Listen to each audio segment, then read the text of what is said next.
내가 주를 향하여 눈을 들리라. 우리 한번 이 찬양 들으시고 가기 시작합니다. 내가 주를 향하여 눈을 들리라. 나의 도움 어디서로나.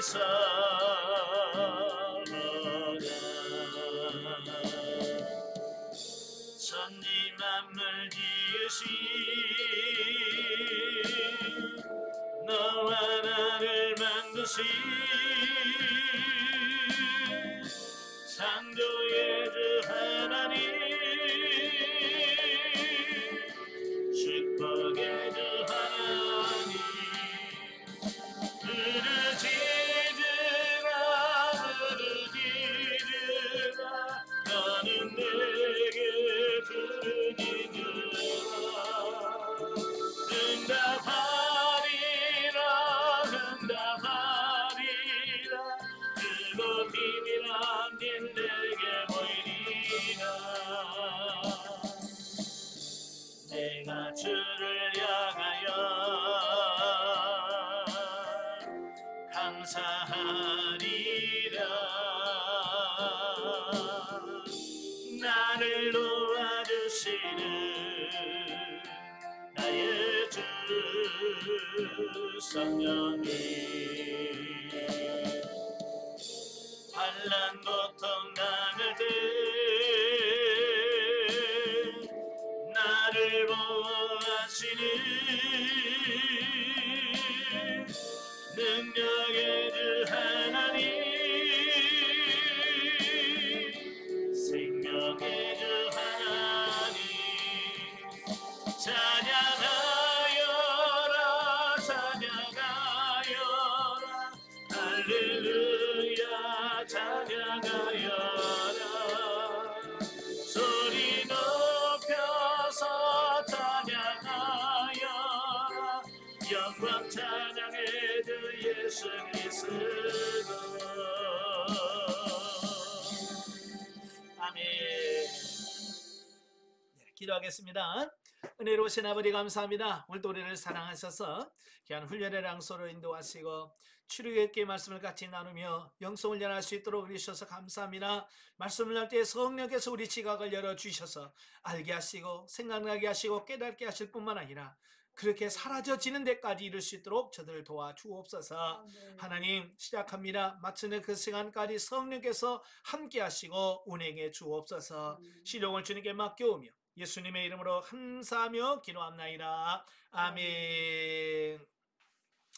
예, 이 시간 우리 출애굽기 교재 239페이지입니다. 239페이지를 보시면 출애굽기 31장이 나오게 되어지는데요. 31장의 내용은 이제 성막 제조자 임명과 십계명의 두 돌판에 대한 말씀이에요.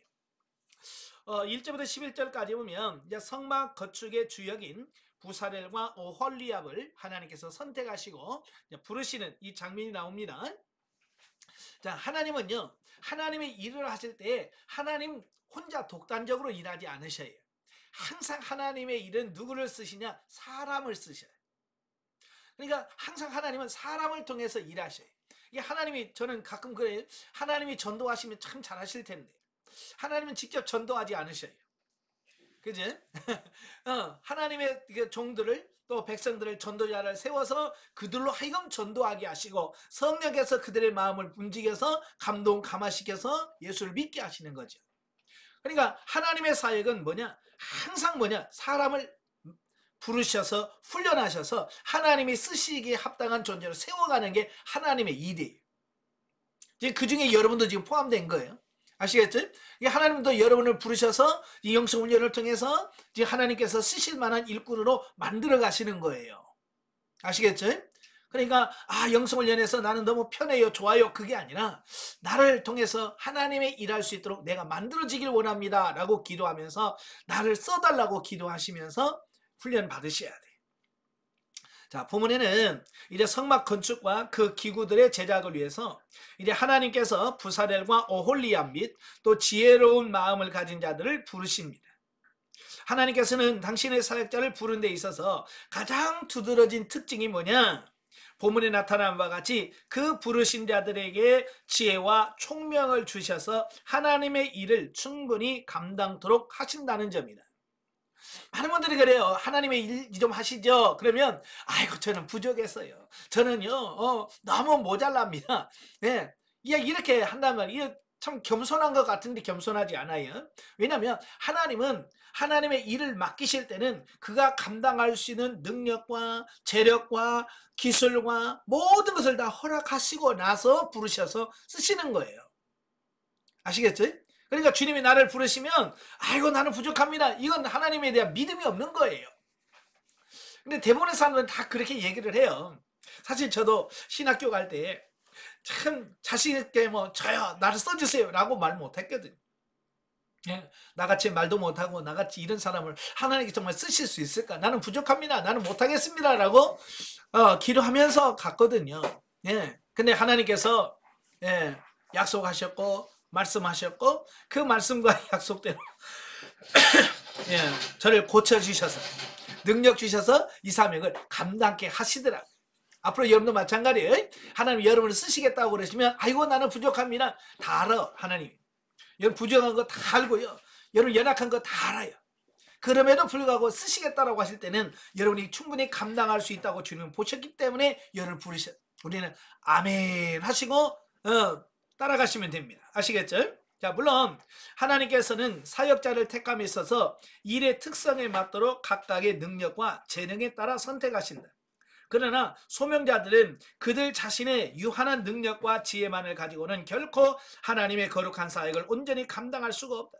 그러니까 하나님의 일이라고 하는 것은 재능이 좋고 기술이 좋다고 그것만으로 하나님이 일할 수 있는 것은 아니에요. 성령 충만하셔야 돼.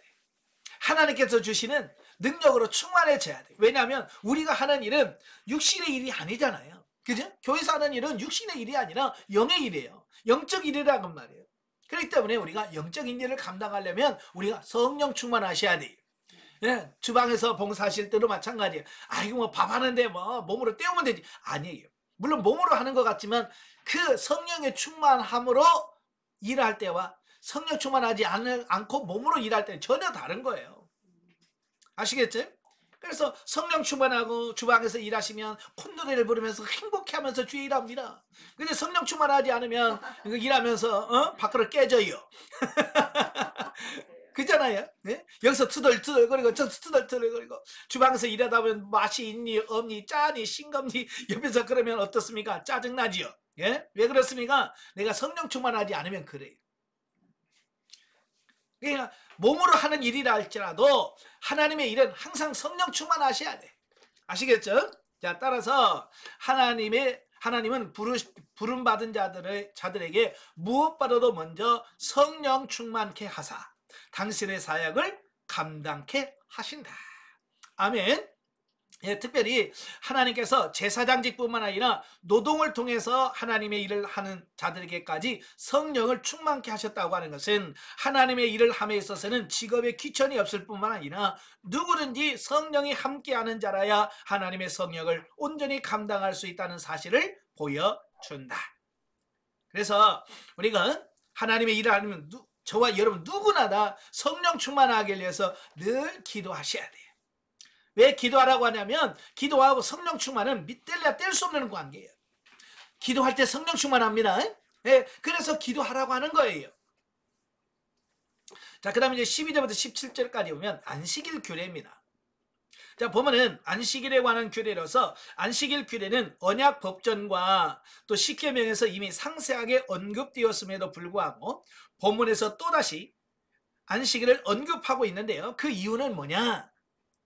성막 제작이라고는 막중한 사역을 진행시켜야 한다고 할지라도 안식일만큼은 거룩하게 지켜야 한다는 진리를 보여주기 위함인 듯하다라고 하는 겁니다.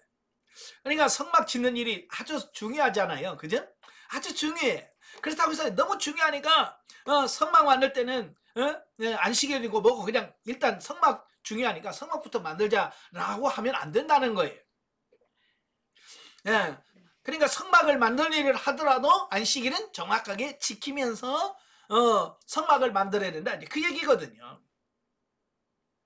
자, 이걸 왜 그러냐면 많은 사람들이 하나님의 일을 한다는 핑계로 계명을 어기면서 자신의 이익을 도모하는 자들에게 엄중한 경고가 된다.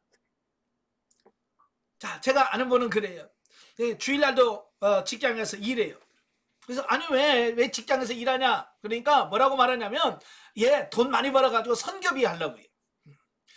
주일날 가면 돈도 더 주고 그러니까 주일날 가서 돈 더 벌어가지고 난 이거 가지고 선교하겠습니다 라고 말한다는 거예요. 이게 과연 성경적일까? 성경적일까요? 아니에요. 자, 오늘 본문에 분명히 말하잖아요. 이 성막 짓는 하나님의 일이에요. 그럼에도 불구하고 안식일에는 쉬어라. 그러니까 하나님이 일한다고 계명을 또 어기면 안 된다라고 하는 그런 말씀인 거죠. 그래서 아무튼 이스라엘 백성들은요, 언약에 따라서 안식일을 반드시 지켜야 하는데 안식일 준수 여부는 곧 생사 여부와 직결되는 중요한 문제였다. 그래서 성경에는 뭐라고 그랬어요? 안식일에 일하는 자는 뭐라고 그랬어요? 그렇죠. 누구든지 반드시 안식일에 일하는 돌로 쳐 죽여라는 거예요. 우리는 그렇게 생각했어요. 아니 좀 일할 수 있지 뭐 그걸 굳이 그렇게 돌에 맞아 죽어야 됩니까? 라고까지 생각할 수 있다고 말이에요. 그러니까 그런데 왜 그렇게 말씀하시냐면 그만큼 안식일을 지키는 것이 중요하다. 이것을 우리에게 보여주는 거예요. 왜 중요할까? 자, 그 밑에 나오죠. 한편 하나님께서 안식일을 지키라고 명령한 근거가 뭐냐? 왜 안식일을 지키라고 그러냐? 그걸 찾으셔야 돼요. 그래서 뭐냐? 하나님의 창조사역의 완수. 그러니까 안식일을 지킨다라고 하는 것은, 구약에서 안식일을 지킨다라고 하는 것은 하나님의 천지 창조사역을 나는 믿습니다 라는 고백 행위가 안식일을 지키는 겁니다. 그러니까 안식일을 안 지키는 것은 아이 나 하나님이 천지 창조가 나 안 믿어 그 말과 같은 거예요. 그죠? 그러니까 안식일을 지킨다는 것은 하나님이 천지 만물을 다 창조하셨습니다 라고 하는 고백이에요. 내가 그냥 안식일을 지키는 행위를 통해서 그 고백을 하는 거예요. 안 지킨다는 것은 나는 하나님이 천지 창조한 거 나 못 믿어요 안 믿어요 라는 말과 같은 거예요. 두 번째로는 하나님의 구속사역의 완수에 있다. 즉 인간으로 하여금 당신이 창조주이시며 인간은 그의 피조물이라는 사실을 고백해야 한다. 그리고 더 나아가 하나님의 구속사역과 은총을 감사하게 하려는 의도에서 안식일 준수를 요구하신 것이다. 따라서 이러한 안식일 준수 규례는 신약시대에 이르러 예수 그리스도의 구속사역으로 말미암는 주일 성수로 승화된다라고 하는 겁니다. 자, 계시발전사 쪽으로 보면 구약에서의 안식일은 신약시대에 예수 그리스도를 통해서 이루어 놓으신 영원한 하나님의 나라에서 누릴 안식을 예표하고 있습니다. 그래서 구약시대에서 안식일을 안 지킨다고 하는 것은 단순히 안식일에 일하지 않는다는 것만을 의미하는 것이 아니라 예수 그리스도를 통해서 이루어 놓으실 영원한 천국을 거부하는 행위와 같은 거예요. 아시겠죠? 그러니까 단순히 나는 안식일 안 지켜가 아니라 예수 그리스도를 통해서 이루어 놓으실 하나님의 영원한 그 천국을 나는 안 믿어. 나는 그런 거 못 믿어 라고 하는 말과 같은 거예요. 그래서 구약에서는 심각한 문제예요. 그래서 예수님께서 하나님께서 안식일을 지키지 않는 자는 돌로 쳐 죽여라라고 말씀하신 거예요. 아시겠죠? 예. 그 다음에 31절부터 18절이면 십계명의 두 돌판. 자, 보면은 십계명이 기록된 두 개의 돌판을 하나님께서 모세에게 주시는 장면입니다. 즉 하나님은 약속대로 이미 선포하신 계명을 두 개의 돌판에다가 친히 써서 모세에게 주셨습니다. 예, 하나님 지금까지는 모세에게 말씀으로만 전하셨어요. 예, 말로만 하셨어요. 그런데 이번에는 이 말이 아니라 글로서 아예 문서화 시킨 거예요. 왜 하나님께서는 문서로 기록을 해서 주셨을까요? 예, 말로 하는 것은 사실 법적 효력이 없어요. 예, 부부간에도 막 부부싸움하고 뭐 성질 난다고 예를 들어서 내 재산 당신 다 줄게. 그랬다고 해도 법정에 가서 이 사람이 나한테 다 준다고 그랬어요. 효력 없어요. 오직 법정에서 효력 있는 것은 뭐냐? 문서돼야 돼. 문서가. 그러니까 남편에게 예를 들어서 이 집 당신 줄게. 그러면 빨리 종이 갖다가 내가 쓰라고. 그래서 지장을 찍든지 도장을 찍든지 딱 해가지고 해놔야 나중에 법정에서 이 사람 나 준다고 그랬어요 하고 딱 내놓으면 법정에 효력을 발휘해서 여러분 거 돼. 그러니까 말로 하면 안 돼. 하나님도 그런 거예요. 하나님도 말로만 해갖고는 얘들이 언제 그랬어요? 나는 기억이 없는데 그러면 한 말이 없는 거예요. 하나님도 그렇잖아요. 십계명을 주시더라도 언제 줬어요? 그러면 모르는. 그래서 하나님께서는 아예 확실하게 종이라 쓴 게 아니라 아예 돌판에다 새겼어요. 돌판에다 새가지고 그들에게 줌으로 인해서 확실하게 문서화 시켰다라고 하는 거죠. 이로써 율법 시대 중심의 시대가 그 막을 열게 되어집니다. 그런데 이 증거판 위에 기록된 십계명은 모든 율법의 핵심이자 본질로서 단순한 율법의 차원을 뛰어넘는 하나님의 언약이다. 왜냐하면 십계명은 표면적으로 볼 때는 율법이지만 그 내면에는 하나님의 구원이 약속되어 있기 때문이다. 그러니까 하나님께서 이 율법을 주신 이유는 우리를 구원해 주시겠다. 그 약속이거든요. 율법의 핵심은 사랑이고 사랑은 뭐요? 우리를 구원해 주시는 거예요. 그래서 이스라엘 백성들이 하나님으로부터 책망을 받은 이유가 뭐냐면 바로 글자만 보는 거예요. 이스라엘 백성들은.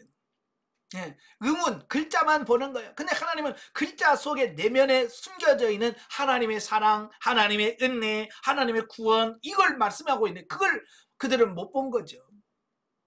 그래서 예수님으로부터 외식하는 바리새인들이여 라고 책망하고 심지어 뭐라고 그래? 그들의 말은 듣지만 그들의 행위를 본받지 말라라고 말씀까지 하십니다. 자, 32장으로 갑니다. 32장에 보면 금송아지 우상 숭배에 대한 말씀이 나와요. 1절부터 6절 금송아지를 숭배한 백성들. 참 이걸 보면 사람의 마음이 얼마나 간사하고 변덕이 심한지를 우리가 알 수 있어요. 그러니까 이 시점은 그 홍해를 건너서 한 5, 6개월 되었을 때 일어난 사건이에요. 홍해 사건 여러분 기억하시나요? 그 홍해를 하나님께서 가르시고 그 바다를 건너게 하시고 그를 쫓아오던 애국 군대들은 다 수장시킨 하나님의 능력을 경험한 놀라운 사역이에요. 그 정도 체험했으면 그들의 믿음이 흔들리지 않고 하나님만 믿어야 될 거 아니에요. 그죠? 사람은요 이런 기적을 체험해도요 얼마 못 갑니다. 죽었다 살아나도요 그게 평생 갈 것 같지만 얼마 못 가요. 저도 해보니까 그렇더라고요. 육신에 아픈 사람 고쳐줘봐야 그 고맙습니다 감사합니다 그게 몇 개월 안 가요. 육신의 어떤 것은 오래 가지 못해요. 이스라엘에서 맞춰요. 그 홍해를 건넜지만 그게 5개월도 안 간다니까 5, 6개월도 안 간다니까요. 그래서 하나님께서 율법을 주시기 하여 모세에게 야 너 시내산에 올라와. 그래서 40일 동안 하나님과 거하면서 하나님께서 모세에게 각종 율법과 십계명을 돌판에 새겨서 주셨단 말이에요.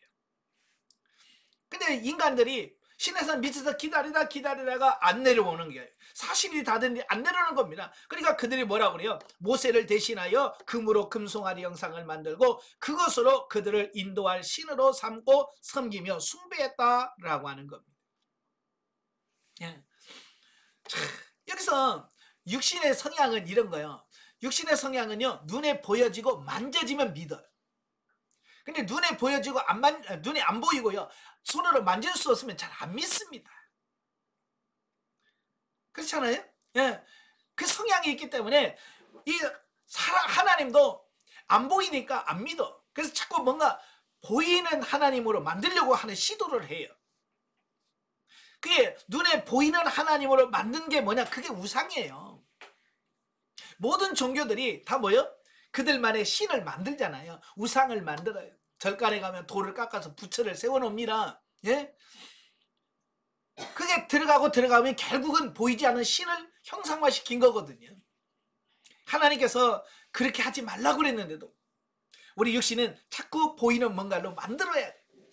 그래서 그들은 뭘 만들었냐? 애굽에서 늘 애굽 사람들이 그들의 신으로 섬겼던 송아지, 송아지 형상을 딴 금송아지를 만들게 되었다라고 하는 거예요. 이는 이스라엘 백성들은 자신들을 애굽에서 이끌어낸 자를 모세로 오인하는 어리석음에 빠졌기 때문이다. 두 번째가 뭐냐? 그들이 우상을 만든 이유는 뭐냐면 그들을 애굽 땅에서 인도해내신 분이 하나님이 아니라 모세였다라고 생각한 거예요.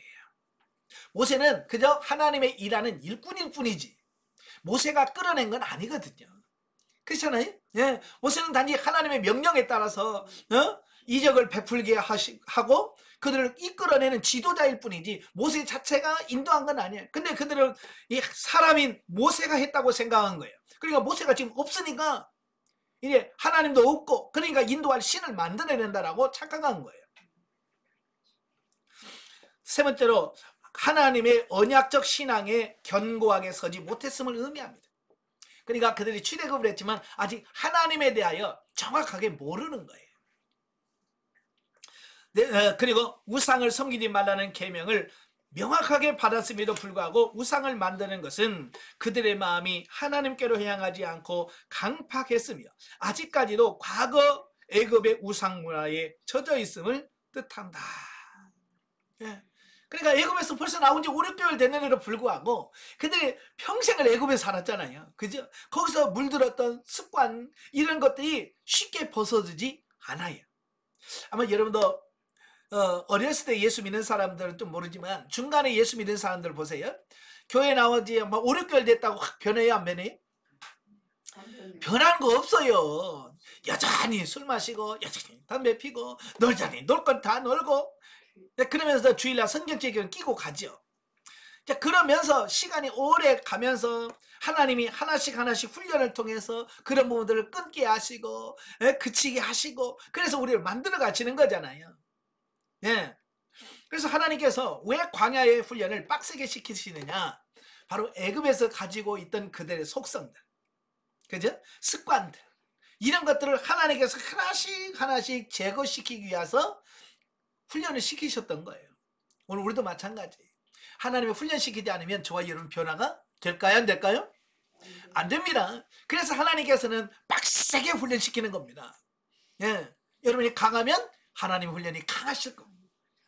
여러분이 조금 약하면 하나님 훈련도 조금 약할 거예요. 그러나 어쨌든 강하든 약하든 하나님의 훈련을 통해서 우리가 변화되어야만 하나님 앞에 쓰임받을 수 있다는 거예요. 훈련에 감사하시길 바래요. 아무튼 이스라엘 백성들은요 금송아지 숭배 사건으로 인하여 모세의 간절한 중보 기도가 없었다면 모두 진멸될 수밖에 없는 운명이었다. 그죠? 하나님 모세에게 뭐라고 그래? 내가 이들을 다 진멸해버리겠다. 그러니까 모세가 그들 위해서 중보 기도하잖아요. 만약에 모세가 잘하셨네 그냥 다 죽여요 그랬으면 어떻게 됐을까요? 지금 이스라엘 없을 거예요. 없었을 거예요. 근데 모세가 하나님이여 그러시면 안 됩니다 라고 중보 기도를 하니까 그래 네 기도를 들었노라 그러면서 그들 용서해 준다고 말이에요. 이와 같이 우상숭배의 죄악은 어떤 범죄보다도 중하며 하나님의 무서운 형벌을 초래한다. 왜냐하면요 이 우상숭배는 하나님 자체를 부정하고 하나님을 모독하는 행위가 우상숭배예요. 그러니까 로마서에 보면 그러잖아요. 하나님의 영광을 버러지 같은 형상으로 만들었다. 우상이 그런 거예요. 우상들 보면 다 보통 뭘 만들어요? 짐승 같은 걸 만들었잖아요. 송아지, 염소 뭐 이런 것들을 이렇게 형상화시키고 이걸 신이다, 이걸 하나님이다 라고 말하잖아요. 그러니까 그 하나님을 뭘로 만들어요? 버러지 같은 형상으로 모독하는 거예요. 예를 들어서 한번 생각해 보시면 자, 여러분하고 친한 사람이 있어요. 근데 그 친한 사람이 강아지를 한 마리 샀어요. 강아지를 사가지고 그 강아지에게 여러분의 이름을 붙여줬다고 생각해봐요. 여러분 그 사실을 알면 여러분 기분 좋겠어요? 강아지 불러서 태아나 일로 와. 만약에 만약에 누가 친구가 강아지 싸가지고 대안이라고 이름 붙여가지고 대안아 일로 와, 야, 이놈 새끼 대안 이놈 새끼 하면서 막 그렇게 하면 그걸 보면 얼마나 여기서 속상하겠어요. 그죠? 화가 나겠지. 저는 나를 뭘로 하는 거야? 라고 하겠죠. 마찬가지. 우리보다는 훨씬 뛰어나신 하나님이신데 하나님을 송아지로 만들어 놓고 아이고 하나님 그러면 이건 하나님을 소로 만드는 거잖아요. 그렇잖아요. 그건 하나님을 진짜 모독하는 거예요. 그래서 우상숭배는 정말 하나님께서 가장 싫어하는 이유가 그 만드는 형체를 만드는 그 순간부터 하나님을 모독하는 거예요. 예. 아무리 여러분을 이쁘게 개로 만들어서 이게 누구라고 해도 기분 상하는 거예요. 내가 개야? 라고 할 수밖에 없는 거예요. 이쁘게 만들었다고 용서해주기 그게 아니잖아요. 하나님도 마찬가지예요. 우상을 아무리 크게 만들고 웅장하게 만들고 아름답게 만들었다 할지라도 그 만드는 자체가 하나님을 모독하는 행위예요. 그래서 어떤 형상이든 만드시면 안 된다. 아시겠죠? 그러다고 꼭 우상숭배라고 하는 것은 꼭 어떤 형상만 있는 게 아니에요. 신약시대는 형상이 없더라도 하나님보다 더 사랑하는 것이 있다면 그것이 우상이에요. 쉽게 말해서 하나님보다 남편을 더 사랑하면 그게 우상이에요. 하나님보다 내 자녀를 사랑하는 순간 그게 우상이 되고 하나님보다 재물이나 명예나 어떤 것을 하나님보다 더 사랑하는 것이 있다면 그것이 다 뭐냐? 그게 우상이에요. 어떤 사람은 취미 생활한다고 주일도 안 지켜. 그러면 취미가 뭐예요? 결국 우상이 돼버린 거예요. 아시겠죠? 그래서 하나님보다 더 사랑하는 것이 있다면 이걸 다 우상이라고 보는 겁니다. 실로 우상숭배는 인간의 제한된 영역 속에 영이신 하나님을 제한하려고 하는 교만의 발로다. 예. 다음에 7절부터 14절은 모세의 중보기도입니다. 이것은 이제 중보기도의 중요성에 대한 말씀을 해요. 보면은 이스라엘의 가증한 그 우상숭배 범죄에 대하여 하나님께서 극도로 진노하시는 내용과 모세가 백성을 위해 하나님께 간절히 중보하는 장면입니다. 하나님께서는 극악한 반역 행위인 우상숭배를 자행한 이스라엘 백성을 모두 진멸하고자 했다. 왜냐하면 하나님은 이스라엘 백성을 자기 하나님을 섬기라고 불렀는데 우상을 숭배하고 있으니 하나님께서는 부르신 목적과 전혀 다르게 사니까 하나님은 그럴 수밖에 없었던 거죠. 물론 이는 죄를 철저하게 심판하시는 하나님의 공의의 표현이죠. 그럼에도 불구하고 하나님께서는 아브라함과 맺으신 당신의 언약을 완전 파기하려 하시지 않으시고 모세와 더불어 새로이 큰 나라를 이루시려고 작정하셨는데 이는 오직 은총으로 말미암아 세운 언약을 끝까지 보존하기 위한 하나님의 의로우신 집념의 반영이다 라고 볼 수 있습니다. 이날 하나님의 집념을 잘 알고 있는 모세였기에 그는 바로 하나님의 은총의 언약에 근거하여 백성을 위한 중보 기도를 담대하고도 간절하게 할 수 있었던 것이다 라는 겁니다. 그러니까 하나님의 선택은요 기본이 뭐냐면 우리를 구원하시려고 하는 큰 틀에서 부르신 거예요. 그러니까 이스라엘 백성도 선택하신 것은 뭐예요? 구원하시려고 선택하신 거예요. 그걸 멸망시키려고 진멸하려고 부르신 게 아닌 거예요. 그러니까 모세는 그 하나님의 본심을 안 거예요. 그러니까 내가 다 진멸하겠다라고 말했을 때 하나님의 언약을 기억하사 이 백성을 용서해 주시옵소서 라고 중보 기도하는 어떤 이런 부분들을 보게 됩니다. 오늘 우리도 마찬가지예요. 하나님께 기도하는 근거가 뭐냐? 하나님의 은혜가 풍성하시. 우리는 그 은혜 아래 우리가 구하는 겁니다. 아시겠죠?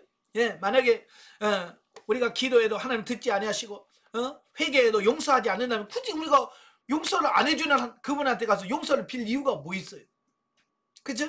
근데 우리가 회개하면 용서해 주시는 분이기 때문에 우리는 그걸 믿기 때문에 우리가 하나님에 가서 내가 이런 죄를 지었습니다. 용서해 주세요 라고 기도할 수 있는 거 아니겠어요? 그죠? 예, 모세는 하나님의 본심을 정확하게 이해한 거예요.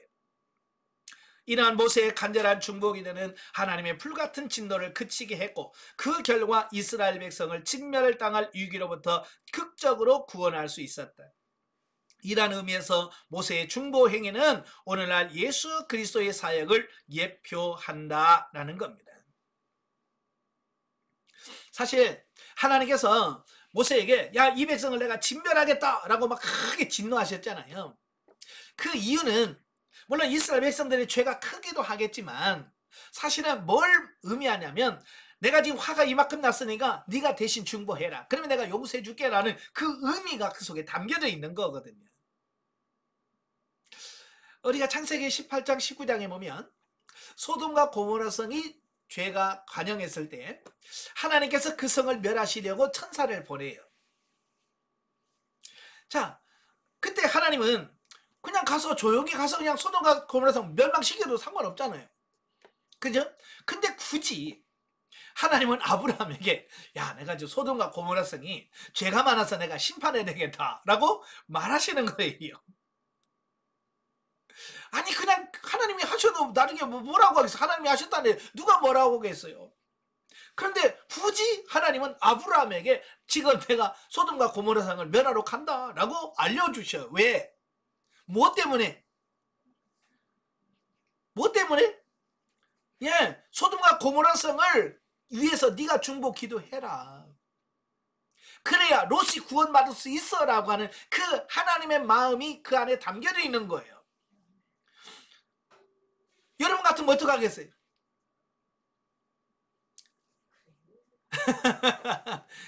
아이고 그놈들 잘 죽어야 돼요. 그놈들 싹 죽어야 돼요. 아마 그럴지도 모르겠어요. 이건 뭐냐면 하나님의 본심을 모르는 거예요. 근데 아브라함은 하나님이 그렇게 말씀하신 이유를 깨달은 거예요. 아, 그들을 중보 기도하라고요. 그래서 아브라함이 그러냐, 하나님 어떻게 의인과 악인을 같이 죽일 수 있습니까? 그 성에 의인 50명만 있으면 어떻게 하시렵니까? 하나님 그냥 50명만 있어도 내가 그 성 멸하지 않겠다. 그러면요, 그 45명은요, 내가 45명, 그러면 30명은요, 20명은요, 10명은요 하고 모세는 아브라함은 계속해서 하나님께 중보 기도하신 거예요. 물론 아브라함의 기도는 응답을 안 됐어요.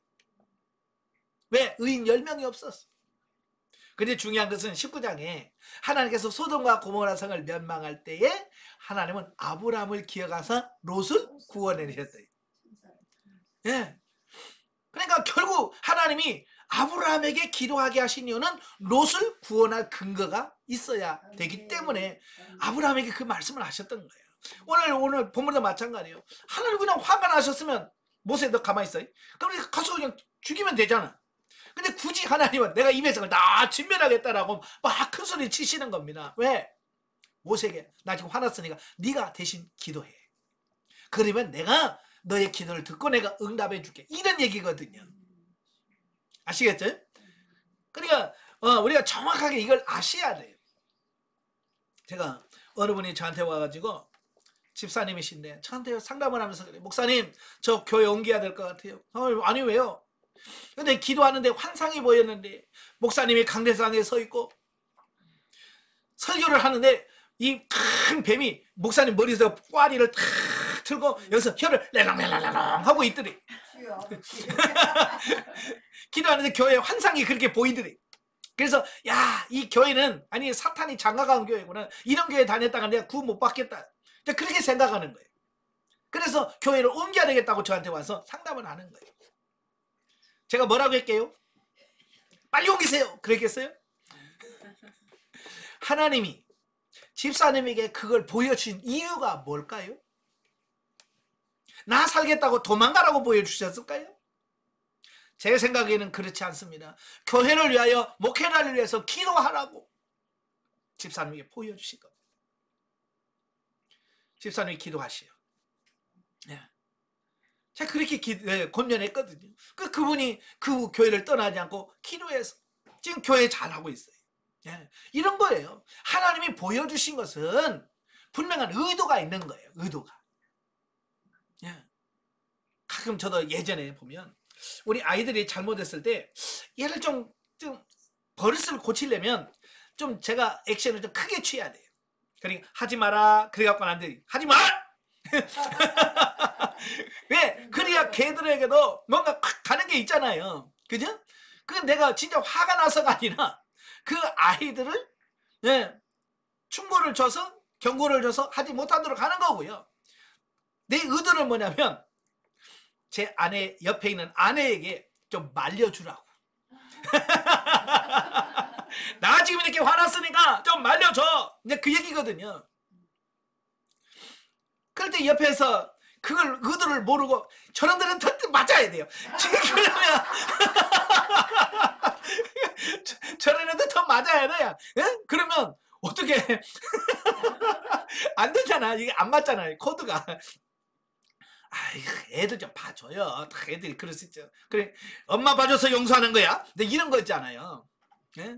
너 지금 맞아야 되는데 엄마가 봐주라서 내가 봐주는 거야. 이런 거예요. 하나님도 지금 큰 소리는 다 진멸하겠다라고 하는 부분은 진멸하겠다는 것이 아니라 모세에게 너 빨리 중보해. 그럼 내가 너 기도를 듣고 내가 용서해 줄게. 그 얘기거든요. 그러니까 정확하게 하나님의 의도를 깨닫는 것이 중요해요. 근데 많은 사람들이 그 의도를 못 깨달아. 그래서 엉뚱한 짓 하고 있는 거예요. 예. 내가 저 백성을 치겠다. 아이고 빨리 좀 쳐주십시오. 아, 제 소원이 그겁니다. 그러니까 이게 하나님의 뜻하고 꿍짝이 안 맞는 거잖아요. 자, 15절부터 20절 보면 증거판을 깨트린 모세. 모세는 하나님께서 그렇게 말씀하셔도 설마 그 정도야 라고 생각하면서 내려왔어요. 내려와서 보니까요, 완전 그 현장을 보는 순간 눈이 뒤집혔습니다. 왜? 자기가 상상했던 것보다 훨씬 더 심각한 문제가 벌어진 겁니다. 그때서야 왜 하나님이 진멸하겠다고 했는지 이해가 되는 거예요. 금송아지를 만들어 놓고 거기서 막 뛰놀면서 막 각종 하면서 막 행동을 하는 거예요. 우상을 숭배하는 겁니다. 너무 화가 나는 거예요. 그래서 어때요? 하나님이 주신 두 돌판을 탁 떠서 깨트려 버리는 겁니다. 그리고 와서 그냥 금송아지를 봐서 가루로 만들어 버리. 금송아지를 가루로 만들어 그걸 물에 타가지고 먹어. 그래서 그 백성들에게 다 마시게 만들어. 어찌 보면 하나님을 용서해 주세요, 용서해 주세요 했던 모세하고 막 가루를 만들어가지고 마셔, 먹어. 이 모세하고 너무 상반된 어떤 그런 모습이잖아요.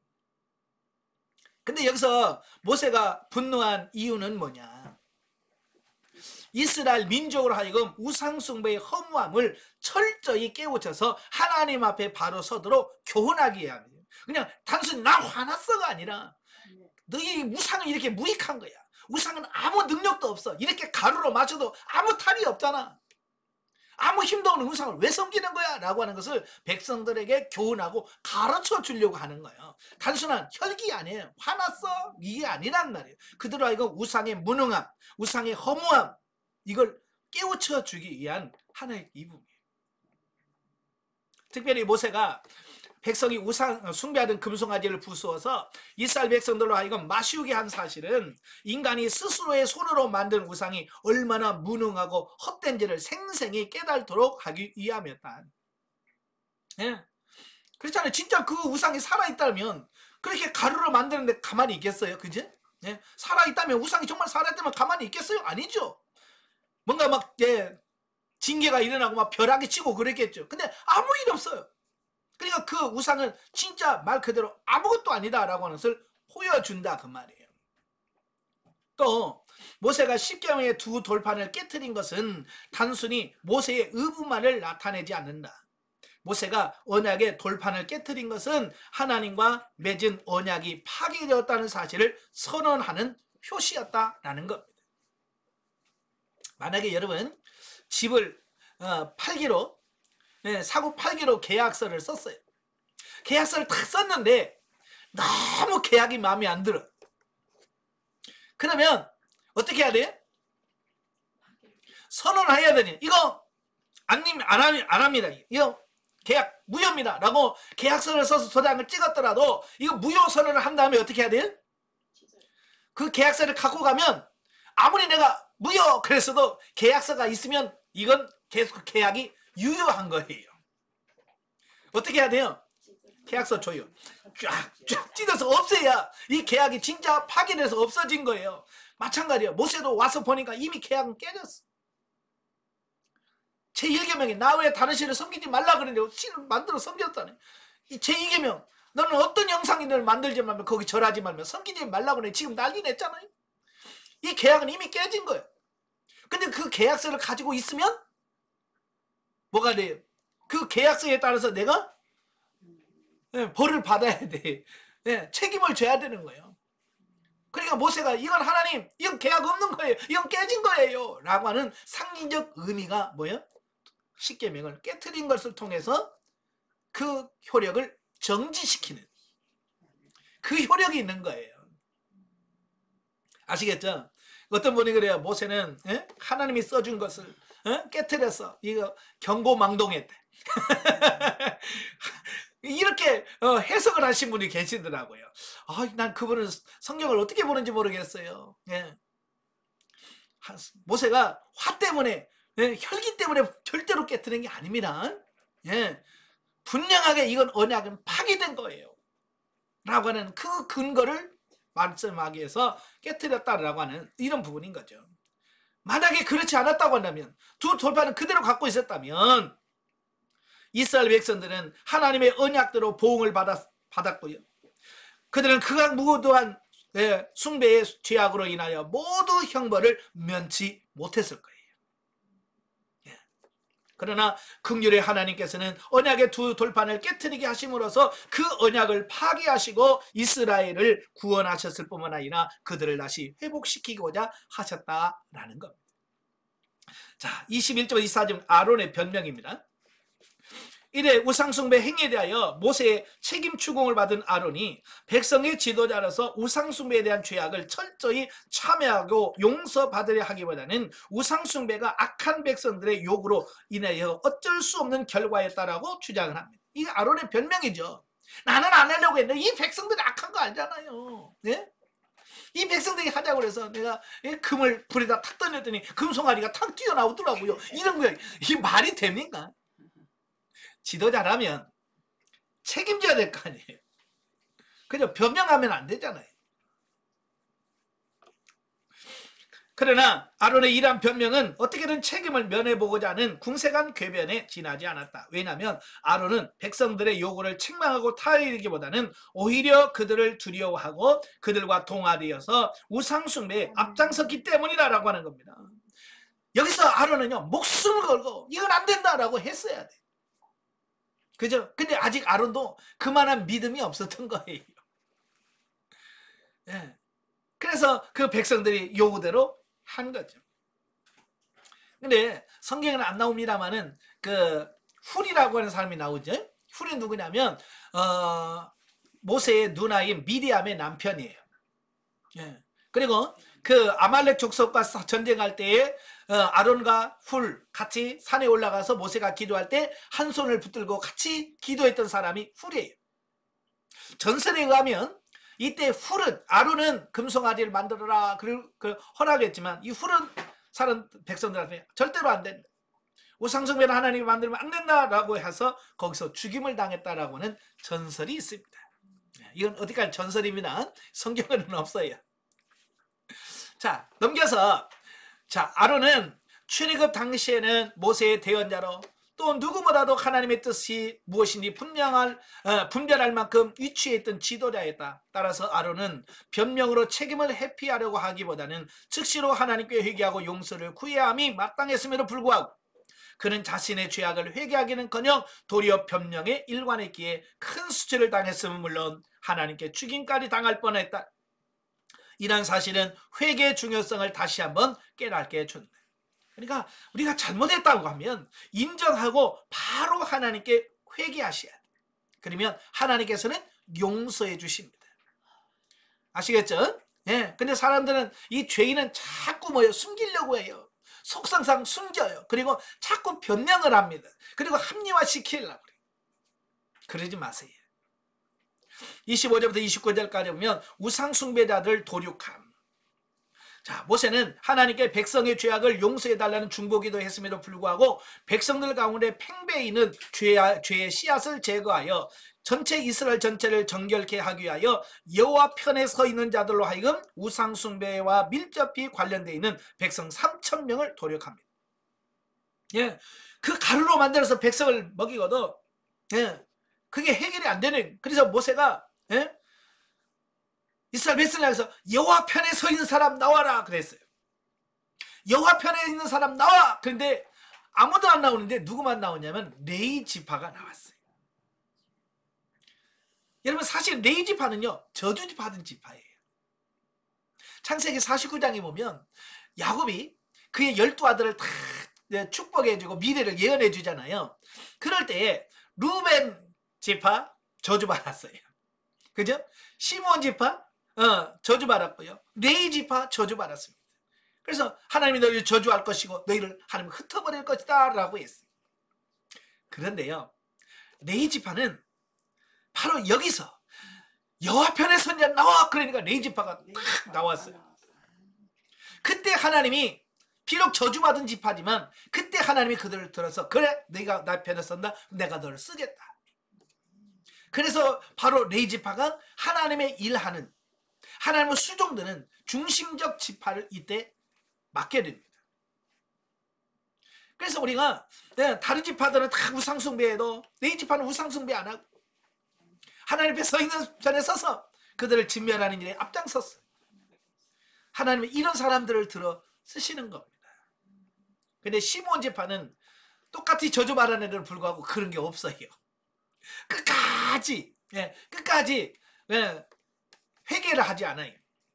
그래서 나중에는 가나안에 들어가서도 그 시몬 지파는 자기 기업 하나 제대로 세우지 못하고 유다 지파가 얻은 그곳에 새빵살이하는 그런 신세로 변화되는 이런 부분을 보게 돼요. 그러니까 회개하는 자는 하나님이 이렇게 레위 지파처럼 쓰셔. 여러분도 마찬가지예요. 과거에 무슨 죄 있느냐 중요한 게 아니에요. 내가 얼마나 철저하게 회개하고 하나님 편에 섰느냐라고 하는 것이 중요하다는 거예요. 자, 이와 같이 자린하릴 만큼 모세가 범죄자를 철저하게 응징한 것은 전 이스라엘 백성을 오염시킨 죄의 씨앗을 철저하게 제거함으로써 이스라엘 공동체의 신앙을 바로 회복하고 하나님이 공의를 실현하여 우상숭배의 죄악이 하나님 앞에 얼마나 가증스럽고 그 결과가 얼마나 무서운지를 이스라엘 백성들로 하여금 생생히 깨달도록 했다. 죄에 대한 책임은 반드시 져야 돼요. 그래서 다 알잖아요. 레위 지파 사람들은 누가 우상숭배에 앞장섰는지를 알잖아요. 그래서 쳐라. 그러니까 레위 지파 사람들이 칼을 가지고 그 앞장섰던 그 3,000명을 죽여서 진멸시킴으로써 그 죄를 속하는 이런 부분을 보게 됩니다. 30절부터 35절에 보면 재차 중보기도하는 모세. 모세는 금송아지 우상숭배 죄악을 제거하고 나서 하나님께 올라가서 다시 중보기도를 드립니다. 왜? 그 죄가 너무 심각했기 때문에. 그래서 그가 뭐라고 그래요? 자기 자신의 생명을 담보로 하나님 생명책에서 내 이름을 지워 주시옵소서. 여러분 그런 기도 할 수 있겠어요? 저도 옛날에 이런 기도를 하려니까 못하겠더라고요. 하나님 내가 지옥 갈 테니까 이 사람이 이 영혼을 구원해 주세요 라는 기도를 못하겠더라고요. 왜? 지옥 갈 게 너무 두려워서. 모세는 얼마나 그 영혼을 사랑했으면 그렇잖아요. 이스라엘에서는 얼마나 사랑했으면 내가 지옥 갈 테니까 대신 이 사람들을 구원해 주세요. 그만큼 그들을 사랑했다는 얘기겠죠. 우리가 중보기도를 해도 중보기도가 효력이 없는 이유가 뭐냐면 입으로만 해. 입으로. 진짜 모세처럼 내가 지옥 갈 테니까 생명책에서 내 이름을 지워주세요 라는 말은 지옥 간다는 얘기잖아요. 내가 대신 지옥 갈 테니까 이 영혼을 구해주세요 라고 하는 그런 자기를 희생하고 헌신하는 이런 기도가 있어야 되는데 이런 희생이 없어요.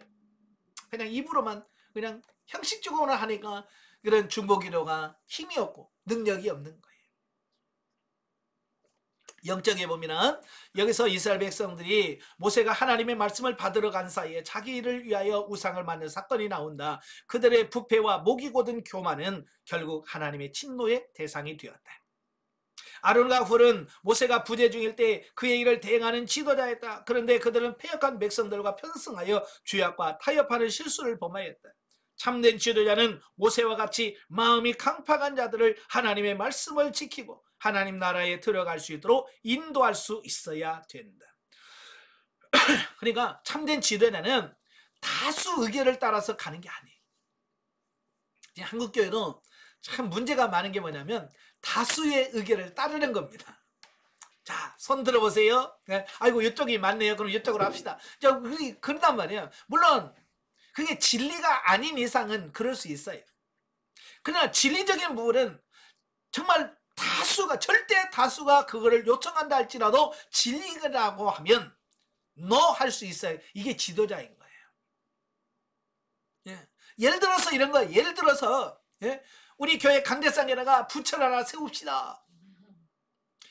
전교인 99%가 찬성을 해. 그러면 아이고 다섯 개니까 뭐 그렇게 합시다.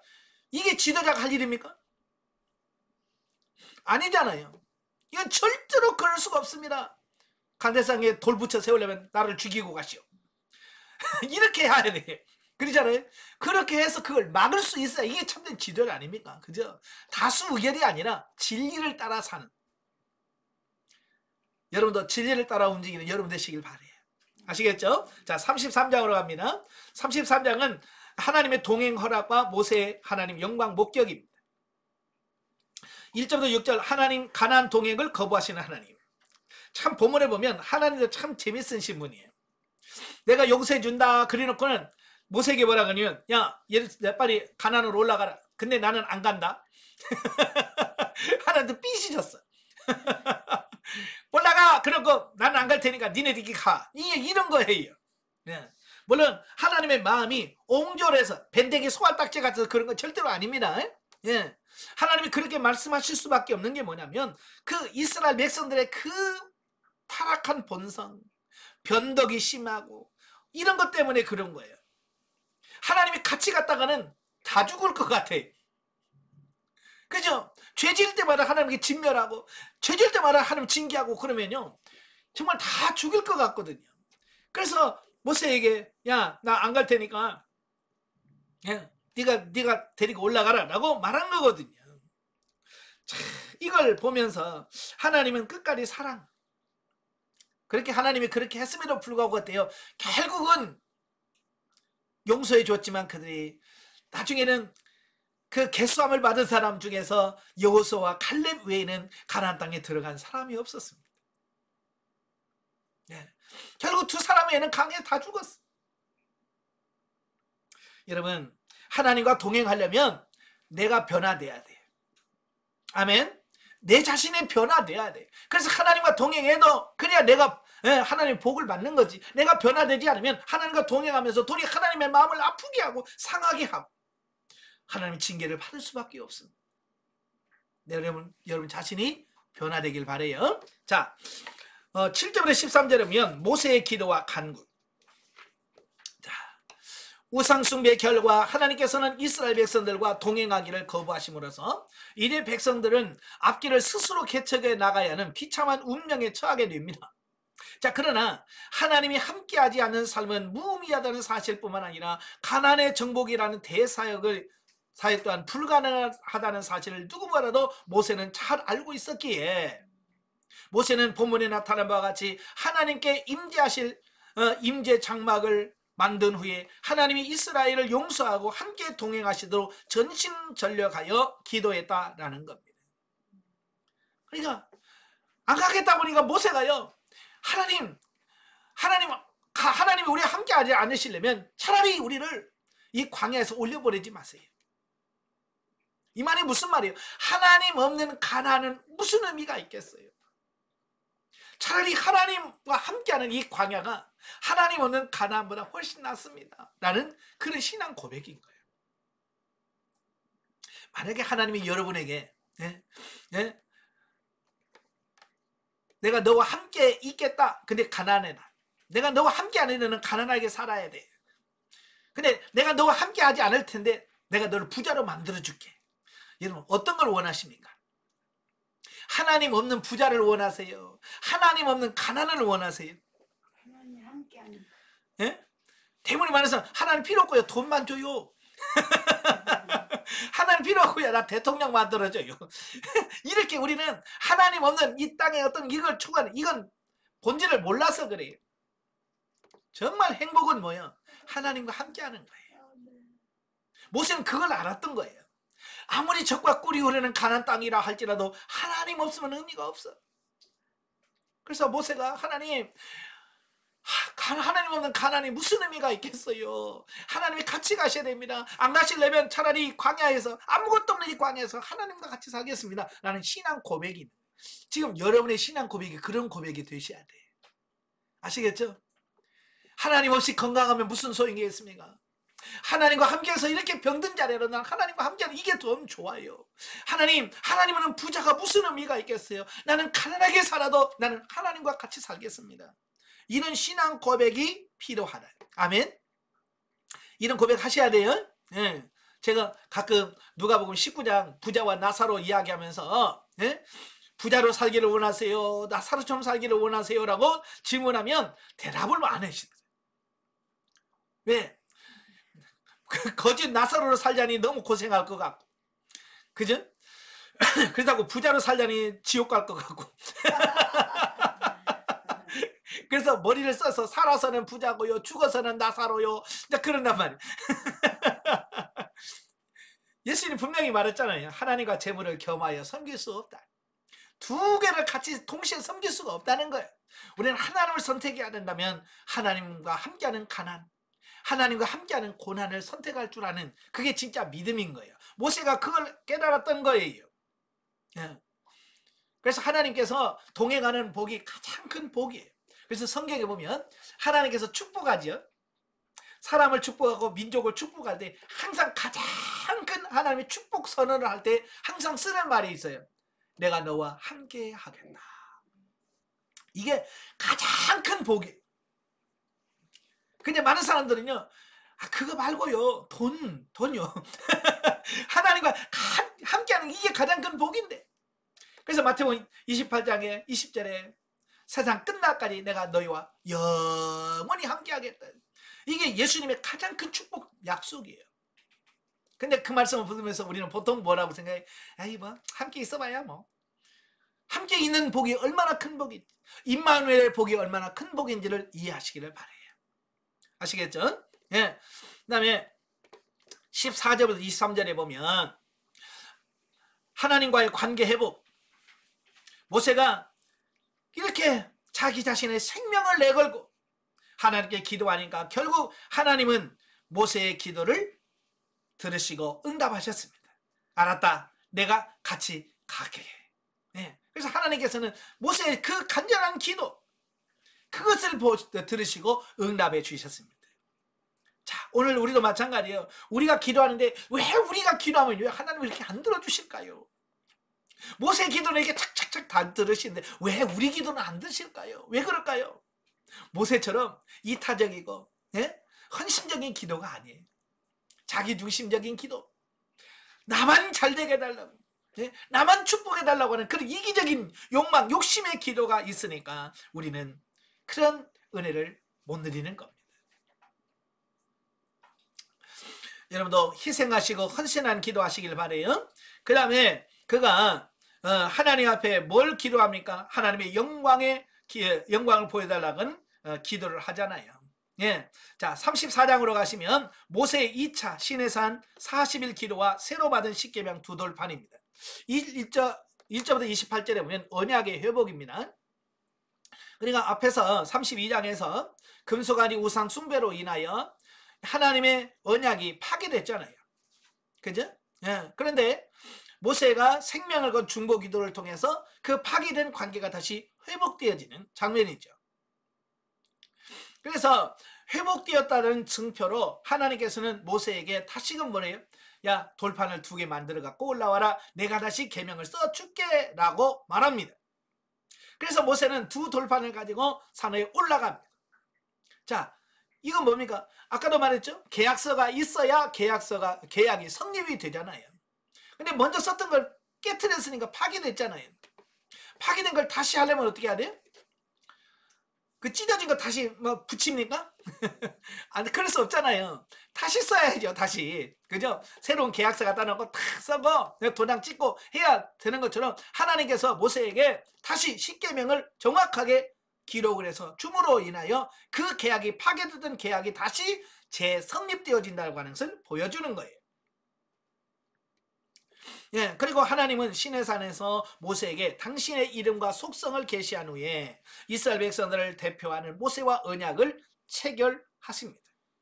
근데 중요한 것은 처음에 주셨던 돌판에 새겼던 그 내용과 두 번째 써주었던 십계명의 돌판의 내용이 똑같았다는 거예요. 네, 달라진 게 아니라 똑같았다는 거예요. 자, 이건 뭘 말하냐? 하나님의 언약의 불변성을 얘기합니다. 네, 불변성. 우리 사람들은 써놓고 야야 이게 잘못됐다 그거 지워 다시 써. 우리는 이 마음이 변덕이 심하니까. 근데 하나님은 변덕이 없으셔. 변심이 없으셔. 똑같아. 언제나. 이걸 동일한 언약을 체결해 주심으로써 하나님의 불변하다는 사실을 우리에게 보여주고 있습니다. 네. 따라서 첫 번째 언약에서 맺어진 모든 언약을 그대로 유효한 것이다. 한편 본문에 언급된 주요 언약의 내용을 살펴보면 첫째, 하나님께서 가나안에서 큰 이적을 행하여 그 거민을 내어 쫓아 주시겠다라고 하는 것이고요. 두 번째로 가나안 거민과 언약을 맺지 말 것. 세 번째, 가나안 땅의 우상은 절대로 섬기지 말 것. 네 번째, 가나안 거민과 통혼하지 말 것. 다섯째, 3대 절기를 지킬 것 등을 조건으로 내걸었습니다. 네, 내가 이렇게 해줄 테니까 이거 해라 라고 하나님께서 또 다른 조건부를 허락하신 거죠. 네, 이런 사실은 하나님과 이스라엘 간의 언약이 후일 성취될 이스라엘의 가나안 정착을 염두에 두고 맺어진 것임을 알 수 있습니다. 특별히 본문에서는 우상 숭배에 관한 법규가 유난히 강조되었는데 그 이유는 하나님께 대한 무지에서 비롯된 금송아리 숭배와 같은 죄악을 우상 숭배가 만연했던 가나안 땅에 들어가서라도 다시는 범하지 말도록 철저히 교훈하기 위함이다. 아멘. 그러나 이미 금송아리 한번 만들어서 실수를 했잖아요. 그러니까 두 번 다시 이런 실수하지 마라 라고 하는 그런 의미로 우상 숭배에 대한 부분을 더 강조한 이 부분을 보게 됩니다. 자, 29절에서 35절까지면 광채나는 모세의 얼굴. 자, 보면은 하나님의 크신 은혜로 언약을 재차 체결한 모세가 하산하여 이스라엘 백성들에게 하나님의 언약을 재선포하는 장면이 나옵니다. 자, 그런데 이스라엘 백성들은 십계명 두 돌판을 가지고 하산하는 모세의 얼굴에서 나타난 광채로 인하여 그를 가까이 하기를 두려워했다라는 것. 모세가 하나님께 기도하잖아요. 뭐라고 기도해요? 하나님의 영광을 좀 보여주세요. 그 영광이라는 것은 하나님의 얼굴을 말하거든요. 나 좀 하나님의 얼굴 좀 보고 싶어요. 여러분 하나님 얼굴 보고 싶죠? 네? 모세도 너무너무 하나님 얼굴을 보고 싶은 거예요. 그러니까 하나님께서 거절하죠. 왜? 나를 본 자는 죽어. 살자가 없어. 예. 그래서 내가 보여주고 싶어도 나를 보는 순간 넌 죽으니까 보여줄 수가 없어. 그러나 내가 너 단지 내 등만 보여줄게. 그래서 바위 틈에다가 모세를 숨겨 놓으시고 하나님의 손을 이렇게 덮으셨다가 등만 살짝 보여줬어. 근데 그 여호와의 하나님의 등만 살짝 봤는데도 불구하고 모세 얼굴에 광채가 확 난 거예요. 이게 하나님의 영광이 얼마나 큰지 아시겠죠? 예. 자, 그래서 그 광채로 인하여 백성들이 막 다 벌로 무서워 떠는 겁니다. 예. 이를 통해서 뭘 볼 수 있느냐? 범죄한 자는 결코 하나님의 영광의 흔적조차 정면으로 대할 수 없다는 사실이. 그래서 범죄한 인간은 정말 하나님의 영광을 정면으로 대할 수가 없어. 그래서 성경에 보면 주의 영광을 보는 사람마다 다 까무러칩니다. 다니엘도 하나님의 영광을 보는 순간 어떻게 해요? 죽은 자처럼 되었다 그랬어요. 사도 요한도 계시록에 보면 천상에 올라가서 하나님의 영광을 보는 순간 어때요? 그냥 까물어서 죽은 자처럼. 예?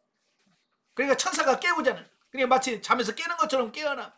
하나님의 영광을 직접 보면 살자가 없습니다. 예. 그러면 하나님과 친밀한 교제를 하고 그와 연합한 자는 하나님의 영광을 소유 그 찬란한 빛을 발하게 된다는 사실을 보여줍니다. 저는 영성훈련하면서 많은 분들을 경험하게 되는데요. 참 영성훈련 받기 위해서 입문과정에 들어오신 분들의 얼굴을 보면 뭔지 모르게 얼굴에 어두워요. 근심의 빛이라고 어둠이 딱 있어요. 참 인문과정 올 때 보면 세상 것이면 다 짊어지고, 예? 그렇게 얼굴이 시커멓고 와요. 예. 근데 희한한 것은 뭐냐면 그 인문과정 마치고 훈련 한 달, 두 달 하면 그 까만 빛이 없어져요. 환해져요. 빛이 납니다. 예. 심지어는 어떤 분이 그런데요. 교회 갔더니 아이고 집사님, 권사님 무슨 화장품 써? 요즘 이렇게 얼굴이 좋아졌어? 그런다는 거야. 그게 무슨 화장품 바꿔서 빛이 나겠습니까? 우리가 무슨 뭐 탤런트들, 유명한 탤런트도 아니고 그들은 뭐 물광 낸다고 그러더라고요. 왜냐하면 이 영성을 통해 하나님과 친밀해지고 가까워지고 기도하고 하다 보니까 어때요? 하나님의 영광이 내게 임할 때 얼굴에서 빛이 납니다. 사람의 육신의 눈으로 보이지 않은 빛이 나요. 바로 여러분의 영에서 흘러나오는 빛, 포스가 있어요. 예. 그것은 영의 눈이 열린 사람만은 보여지는 거예요. 아시겠죠? 예.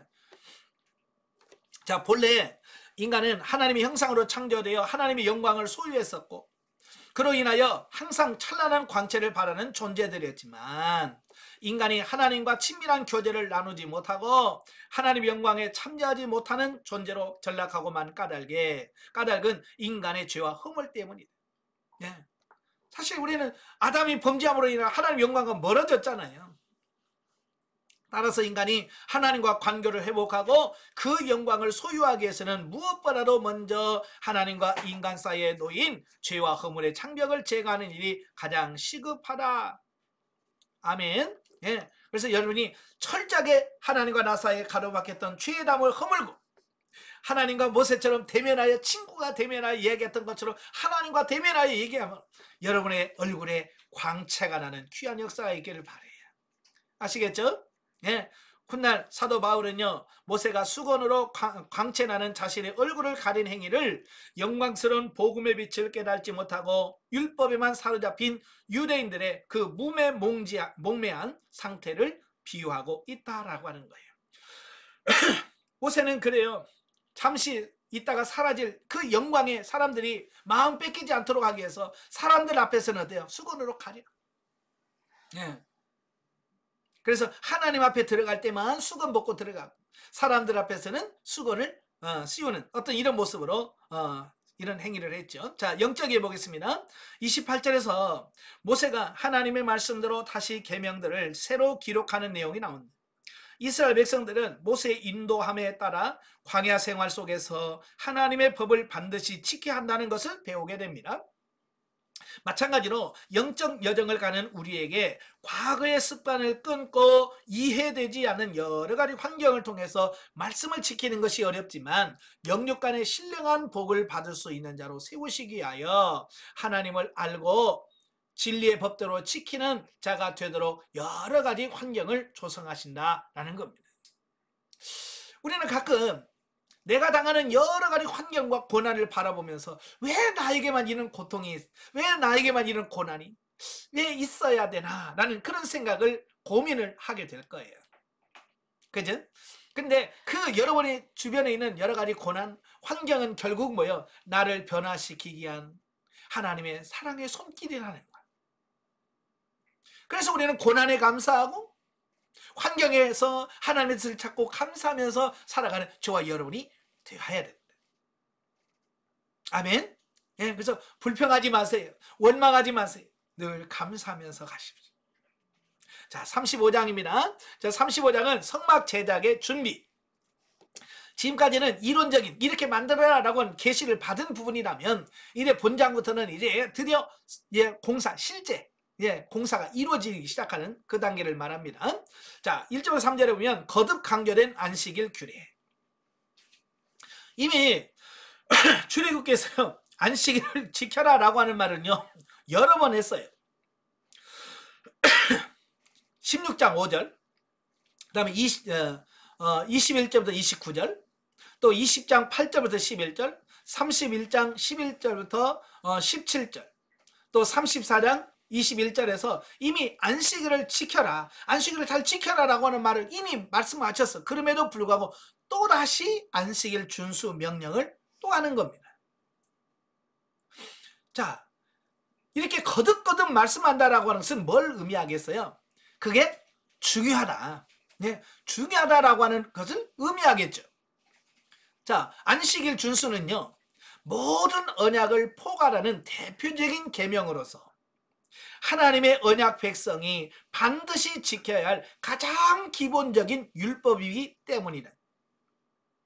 그러니까 내가 언약 백성, 하나님의 백성입니다 라고 하는 그 언약의 아주 가장 대표적이고 기본적인 게 뭐냐면 구약에는 안식일을 지키는 거였어요. 신약시대는 내가 하나님의 백성입니다. 나는 하나님을 섬기는 성도입니다. 이걸 가장 기본적으로 예표하는 게 뭘까요? 주일 성수예요. 그죠? 내가 예수 믿는다. 이건 주일 성수하는 겁니다. 주일날 교회도 안 가요. 예배도 안 드리면서 나 하나님 믿어요. 이건 꽝이에요. 그러니까 내가 최소한 내가 하나님 믿어요. 나는 예수 믿어요. 나 신앙생활을 해요. 라고 하면 11조 그런 거 빼놓고 첫째 가장 기본적인 게 주일 성수하는 거예요. 교회 가. 이 하나님 예배 드리는 게 이게 가장 기본이에요. 근데 그거 안 하면 아예 믿는 사람이라고 할 수가 없는 거예요. 가장 기본적인 거예요. 율법의 모든 율법의 가장 기본이 구약 시대는 안식일을 지키는 거. 지금 시대는 뭐예요? 주일 성수하는 것이 어쩌면 내가 하나님을 섬기고 신앙생활하는 가장 기본적인 것이 주일 성수예요. 아시겠죠? 그러니까 주일날도 교회도 안 가면서 나 믿음 있어. 아니, 최소한 내가 믿음 있어요 라고 말할 정도 되려면 주일 성수는 해야 돼. 아시겠죠? 나 하나님의 백성이요 라고 말하려면 최소한 주일 성수는 해야 돼. 그것도 안 하면서 내가 막 하나님 어쩌고 저쩌고 하면 그건 말이 안 되는 거예요. 또 이스라엘 백성들은 성막 건축이라는 대역사 앞에서 사소한 것처럼 보이는 안식일 준수는 소홀히 될 위험성이 있었다. 아까 설명드렸어요. 자, 그래서 하나님의 사업이라는 명분하에 하나님의 계명을 범하는 것처럼 어리석은 죄악은 없다. 그러므로 모세는 다시금 재차 안식일 준수 명령을 반복함으로써 백성들의 실수를 미연에 방지하고자 한 것이다 라고 하는 겁니다. 우리 사람들은요 항상 뭘 할 때 덜 중요하고 더 중요한 게 뭔가 라고 하는 부분을 자꾸 이렇게 나누려고 하는 습성이 있어요. 그죠? 그래서 뭘 하든지 일을 하면서 덜 중요한 것은 조금 에이 나중에 하지 뭐 중요한 건 먼저 하고 라고 하는 이런 게 있어요. 근데 문제는 뭐냐면 이걸 제대로 더 중요하고 덜 중요한 걸 분별할 수 있다면 문제가 없겠지만 우리는 이게 잘 분별이 잘 안 돼요. 그래서 육신에 속한 사람은 육신의 쪽으로 흘러가요. 자, 예를 들어서 고등학교 3학년이에요. 주일날 교회 가야 됩니까? 학원 가서 공부해야 됩니까?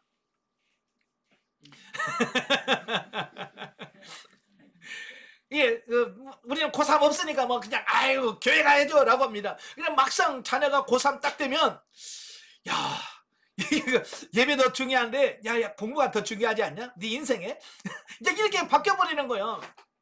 막상 그 상황 현상에 딱 들어가면 이게 이제 덜 중요하고 이게 구분이 애매해지고 이게 구분이 안 돼요. 그래서 장로님 권사님 애들이라도 고3이 되면 교회 안 나와요. 아니 왜 안 보여? 아 수능이 내일 모레요. 대학교 간 다음에 합격해놓고 열심히 신앙생활한다. 근데 어때요? 합격해놓고 안 나오잖아요. 그게 문제라 그 말이에요. 그게 뭐냐면 뭐가 중요하고 뭐가 덜 중요한지에 대한 분별력이 우리는 희박해, 약해요. 그래서 하나님께서는 분명하게 야 제일 중요한 게 안식일 준수라고 해서 우선순위를 딱 못 박아 둔 겁니다. 아시겠죠? 여러분도 주일 성수 제일 중요하다라고 하는 우선순위를 딱 거기다가 못을 받고 이게 흔들림이 없어야 돼. 아시겠죠? 자, 한편 본문에서는 지금까지 안식일 준수 명령에는 찾아볼 수 없는 불의 사용 금지 조항을 추가됩니다. 그 전에는 그 안식일에 음식을 해먹을 수 있게끔 했어요. 근데 여기서부터는 아예 안식일에는 아예 불도 피우지 말라. 이 말은 무슨 말이에요? 아예 요리도 하지 말라. 안식일에는 요리도 하지 말라라고 더 엄격하게 적용하는 이런 부분들을 보게 됩니다. 왜냐하면 이게 불을 피우다 보면 나무가 필요하고, 나무가 필요하면 또 나무를 해야 되고, 이제 이렇게 되겠죠. 물론 부지런한 사람 미리 다 해놓겠지만, 이렇게 불을 피우려고 하다 보니까 여러 또 복잡해진 여러 가지 일들이 생겨서 명확하게 주일 성수를 할 수 없게 되어지는 거예요. 그래서 안식일에는 아예 불도 피우지 말아요. 그래서 지금도 유대인들은 뭐냐면 정말 안식일이 되면 음식도 안 합니다. 그래서 안식일 전날에 이미 시장에 가서 다 음식을 다 해서 그냥 주일날 그 안식일에는 그냥 먹기만 하도록 만들어놔요. 심지어는 전등도 안 켜요. 저녁에는 깜깜한 불을 켜고 꺼야 되잖아요. 이것도 노동이라고 해서 안 해요. 그래서 그들은 집에 뭐가 설치가 되냐면 자동 전기 시간이 되면 켜지고 시간이 되면 꺼지는 타이머가 다 있습니다. 집집마다. 근데 만약에 그 실수해가지고 그 타이머를 조작을 못했다. 못 꺼. 왜 안식일을 지키려 범하게 된다고. 그래서 제가 아는 목사님이 그 이스라엘에서 유학을 했는데 주인이 막 부르드리는 거예요. 그래서 왜 부르냐고 내려갔더니 미안한데 이 전등 좀 꺼달라. 스위치가 딱딱딱. 요거 뭐 얼마나 어렵다고. 유대는 그 전등 끄는 그 자체도 노동이라고 생각해서 전등도 안 꺼요. 엘리베이터 버튼도 안 누릅니다. 그래서 이스라엘 가면 성지순례 가면 안식일이 되면 엘리베이터가 2대가 있으면 한 대는 유대인 전용이 있고 이방인 전용 엘리베이터가 있어요. 평상시에는 똑같이 타는데 안식이 되면 유대인 전용 엘리베이터가 있어요. 그 뭐냐면 자동으로 한 칸 올라갔다 문 열었다가 시간 되면 문 닫았다 또 올라가서 또 문 열렸다가 닫았다. 사람이 있든지 없든지 이게 반복해서 계속 무한 반복입니다. 이게 엘리베이터 올라갔다 내려갔다 계속 층층마다 열었다 닫았다. 왜? 어느 층에서 누가 탈지 모르니까. 그래서 그 안식일에 바쁜 사람들을 보면 지네들 전용 안 탑니다. 우리가 타는데 타요. 그래서 지네들은 안 누르고 몇 층 눌러달라고 그래.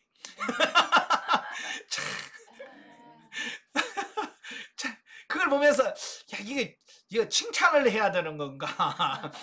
바보라고 얘기해야 되는가? 어쨌든 그만큼 철저하게 지키려고 하는 어떤 이런 모습을 보게 돼요. 그래서 하나님께서는 이 안식일 준수는 그냥 하루 쉬는 걸로 끝나는 게 아니고요. 창조 사역을 기억하게 하는 거고 하나님의 구속 사역을 기억하게 하는 거예요. 우리가 이 땅의 끝이 아니고 영원한 하나님 나라에서 영원한 안식을 누리는 날이 올 거구나 라고 하는 그 영원한 하나님의 나라를 기억하게 하는 그런 측면에서 안식일을 지키라고 말씀하시는 거거든요. 그래서 육신의 일은 쉬면서 영적으로 준비하는 하나님의 나라를 가를 준비를 하는 날이 뭐냐? 안식일이다. 아시겠죠? 그래서 주일날은 육신의 일을 하지 말고 하나님의 나라에 들어갈 준비하는 날이 주일날입니다. 그래서 주일날 놀러가고 막 그러지 말고 성경 읽고 기도하면서 평소에 못했던 성경도 읽으시고 그래서 여러분의 영혼을 바르게 세워가는 여러분이 되셔야 돼요. 자, 4절부터 29절에 보면 성막의 재료와 백성들의 헌신입니다. 이제 준비가 다 됐고요. 예물을 드려라 라고 말합니다. 4절부터 9절.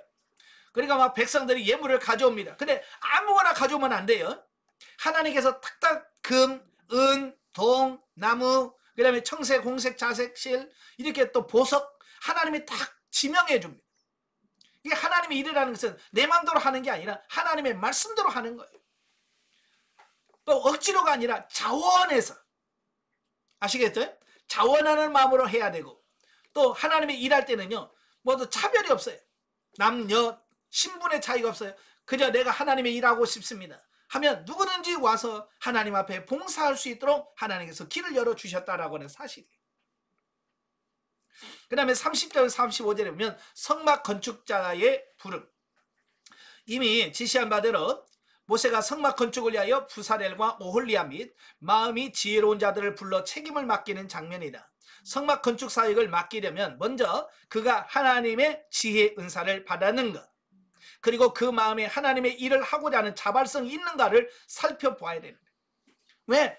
이 성막 짓는 일은 단순한 육체 노동이 아니에요. 하나님의 일을 하는 거예요. 그러니까 하나님의 일을 하려면 반드시 성령 충만하셔야 돼요. 예, 그리고 하나님께서 주신 지혜가 있어야 되고요. 억지로 하는 것이 아니라 자발성. 아시겠죠? 왜? 이 자발성이 없다면 강제로 일을 하려면 힘들어요. 그렇잖아요. 여러분 어른이 돼서 자발적으로 일하면 힘들어도 합니다. 근데 어렸을 때 막 그 밭에 불려가 가지고 고추 따봐요 여름에. 정말 미쳐요. 예. 그렇잖아요. 억지로 끌려가면 힘들어.